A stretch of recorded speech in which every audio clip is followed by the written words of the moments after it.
Oscar and Presley are two very lucky donkeys. They were being smuggled and destined for slaughter, but authorities intercepted the truck they were in and saved them from a cruel death. They're stubborn, but they're very forgiving and they're very loving. If you're having a bad day, the best thing to do is cuddle a donkey. Oscar and Presley now spend their days relaxing in this field in South Africa. But not all donkeys in this part of the world are so fortunate. It all started a few years ago when, unable to farm the 5 million donkeys needed annually to make a traditional medicine known as ejiao, China started looking for the animals elsewhere, says Simon Pope, who works at British charity The Donkey Sanctuary.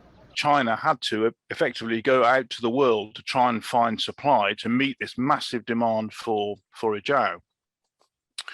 And that meant going to places where donkeys were quite common, and that, inevitably that's Africa, where for centuries they've been used as a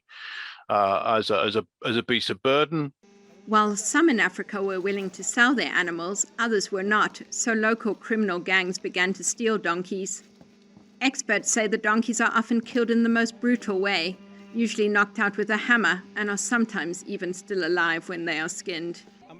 The Donkey Sanctuary estimates some 1.5 million of these animals are being stolen each year for their skins. But Francis Nkosi, a groom who looks after rescued donkeys, says these animals are often an important part of life for many rural Africans. If people get sick, sometimes you don't have a car, you don't have a transport, you can use the donkeys to transport some people to the hospital.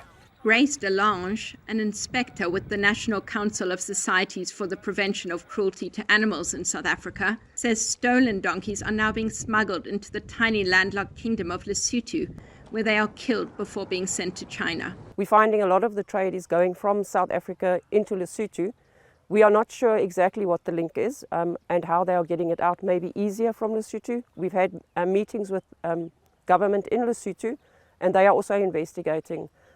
So obviously it's going to the Chinese market. A new investigation by the Donkey Sanctuary and researchers at the University of Oxford found in May that the illegal trade also acts as a conduit for the smuggling of critically endangered wildlife. Pangolin scales, ivory, and abalone have all been found hidden in shipments of donkey skins, as have illicit drugs. Pope says some African countries are now fighting back.